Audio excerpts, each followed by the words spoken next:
الحمد للہ رب العالمین والصلاة والسلام علی الانبیاء والمرسلین اعوذ باللہ من الشیطان الرجیم بسم اللہ الرحمن الرحیم رب اشرح لی صدری ویسر لی امری واحلل عقدۃ من لسانی یفقہوا قولی واجعل لی وزیرا من اہلی۔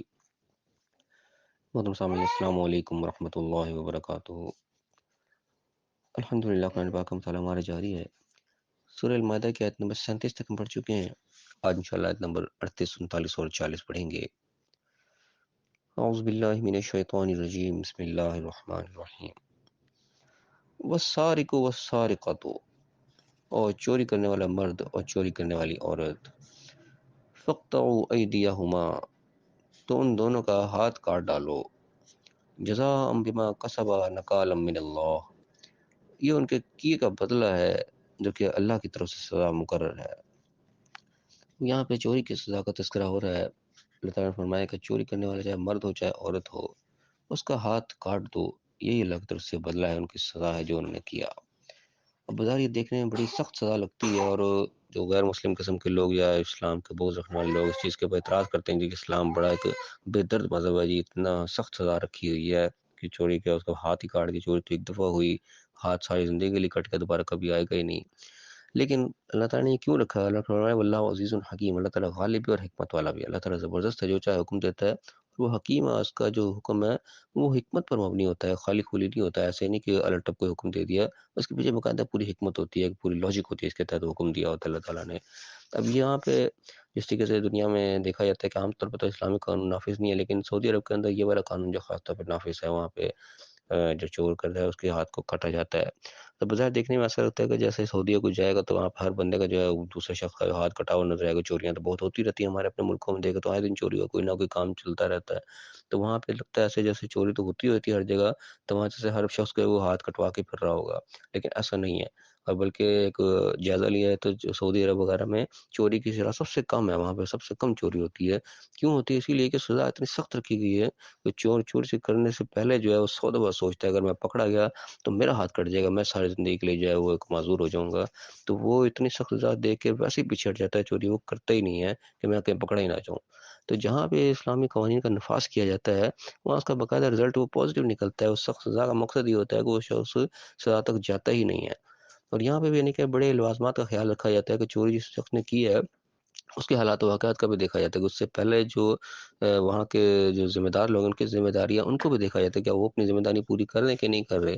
یہ نہ اس شخص کی ذمہ داری کے جو بڑوں کی ذمہ داری کے اس سے سارے لوازمات کو پورا کیا جائے، اس کے نان نقطے کا بندوبست، اس کے کھانے پینے کا اور اس کی جو سہولیات اس کو دی جانی چاہیے وہ پوری سہولیات دے رکھی ہیں، یہ ان کی ذمہ داری بھی ہے۔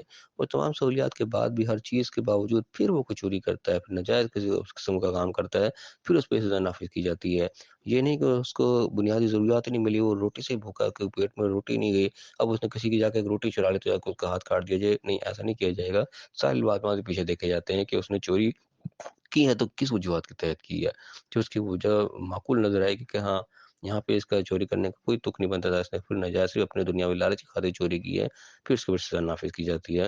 وہ واقعی کو مجبور ہوتا ہے کہ اس کے پیچھے مجبوری ہوتی ہے، تو اس کے لیے وہ قانون یعنی کہ نکلتا ہے کہ جو کہ جس قانون کے تحت حرام جو ہے وہ حلال ہو جاتا ہے، کہ انسان نے جو خنزیر اور چیزیں حرام کی ہیں، تو انسان جب اضطرار کی کیفیت میں آ جاتا ہے، زندگی موت کی کشمکش میں آ جاتا ہے، تو اس وقت وہ اس کی بھی اجازت دی جاتی ہے کہ ٹھیک ہے تم زندگی بچانے کے لیے کھا لو۔ تو جو بھی قانون نافذ کیا جاتا ہے اس کے پیچھے پوری ایک لاجک ہوتی ہے، پورے لوازمات اس کے مکمل ہوتے ہیں، پھر اس قانون کا جو ہے وہ نفاذ کیا جاتا ہے۔ تو یہاں پہ بھی اللہ تعالیٰ نے قانون یہاں پہ بتا دیا ہے کہ جو چوری کرے گا کوئی سزا اللہ نے یہ مقرر کی، اس کے علاوہ کوئی سزا نہیں کہ اس کی عمر قید ہوگی، کچھ اور ہوگا، نہیں، جو سزا تھی وہ اللہ نے بتا دی کہ چوری جب ثابت ہوگی، قصوروار ثابت ہوگا، مجرم ثابت ہو جائے گا، سزا اس کو یہ والی دی جائے گی کہ اس کا ہاتھ کاٹ دیا جائے گا۔ پھر آگے فرمایا فمن تاب من بعد ظلم ہی، لیکن جس نے اپنے ظلم کے بعد توبہ کر لی، پلٹ لیا، فوراً غلطی اس سے ہوئی لیکن وہ پلٹ آیا، وہ اصلاح کر لی، اس کا جو خمیازہ تھا وہ بھگت لیا، اگر کوئی چیز چرائی اس کو واپس دے دی، جو جرمانہ تھا وہ ادا کر دیا پہلے فوراً، فإن اللہ یتوب علیہ، تو اللہ تعالیٰ اس کو معاف کر دے گا، ان اللہ غفور رحیم، بے شک اللہ تعالیٰ بخشنے والا مہربان ہے۔ توبہ کا دروازہ اللہ تعالیٰ ہر وقت ضرور کھلا رکھتا ہے، لیکن توبہ کا دروازہ ہوتا اسی وقت ہے جب تک آپ کو گرفت نہ آ جائے۔ جیسے پچھلے کل کی آیت میں ہم پڑھ چکے کہ ان تقدروا علیہم، کہ اللہ تعالیٰ الفاظ کہ اس سے پہلے تم ان کے اوپر قابو پالو، قابو آنے سے پہلے، پکڑے جانے سے پہلے انسان اگر توبہ کر لے، مغفرت مانگ لے اللہ سے، اس کا جو ہے ہر جانہ بھر دے، اس کے جو کمی بیشی تھی اس کو پورا کر دے، اپنی اصلاح پوری کر لے، تو اللہ تعالیٰ نے معافی کی گنجائش رکھی ہے۔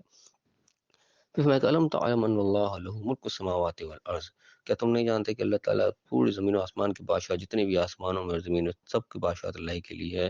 یعذب من یشاء، جس کو چاہتا ہے پھر سزا دیتا ہے، ویغفر لمن یشاء، جس کا چاہتا ہے پھر معاف بھی کرتا ہے۔ اللہ تعالیٰ نے دونوں آپشن رکھی ہوئی ہیں، سزا بھی اللہ نے رکھی ہے، لیکن جب معافی کا مستحق ہوتا ہے اللہ تعالیٰ اس کو معافی بھی دیتا ہے۔ واللہ علی کل شیء قدیر، اللہ تعالیٰ ہر چیز کے اوپر قادر ہے۔ تو یعنی کہ اللہ تعالیٰ نے قانون جو بھی دیا ہے اس کے اندر چاہے وہ سخت قانون بھی ہیں، لیکن سخت قانون کے ساتھ اللہ تعالیٰ نے معافی کا دروازہ بھی ضرور کھلا رکھا ہوتا ہے، کیونکہ معافی کے بھی اللہ تعالیٰ نے اصول رکھے ہیں اور سزا کے بھی اللہ تعالیٰ نے اصول رکھے ہیں۔ ان اصول کے تحت ہی سزا بھی دی جاتی ہے اور ان اصولوں کے تحت بھی معافی ہوتی ہے۔ یہ اللہ کی شاء مرضی جو ہے یہ بھی اسی چیز کے اوپر منحصر ہے کہ اللہ تعالیٰ خود سلیکٹ کرتا ہے کون سے شخص نے کیا اس کی ہے، کس کا مستحق ٹھہرا ہے، اس کے بارے میں اللہ تعالیٰ فیصلہ کرتا ہے۔ ہر شخص تو معافی کا تو ہر شخص ہی طلبگار ہوتا ہے، لیکن اللہ تعالیٰ ہر شخص کو ایسے معافی نہیں دے دیتا، وہ اللہ کی چوائس ہوتی ہے کون شخص معافی کا حقدار ہے کون نہیں ہے، اس کو اللہ تعالیٰ سے معافی ملتی ہے، اور سزا کا بھی حقدار پھر اللہ تعالیٰ چنتا ہے کون سزا کا حقدار ہے نہیں ہے، اس کو بھی سزا بھی ملتی ہے۔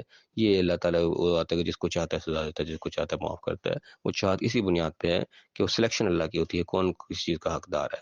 تو اللہ تعالیٰ کے ہر چیز کے اوپر اللہ کی قدرت ہے۔ اللہ تعالیٰ ہمیں صحیح سمجھنے کے، صحیح عمل کرنے کی توفیق عطا فرمائے اور دنیا اور آخرت دونوں جگہ کامیاب فرمائے، آمین۔ وآخر دعوانا ان الحمد للہ رب العالمین۔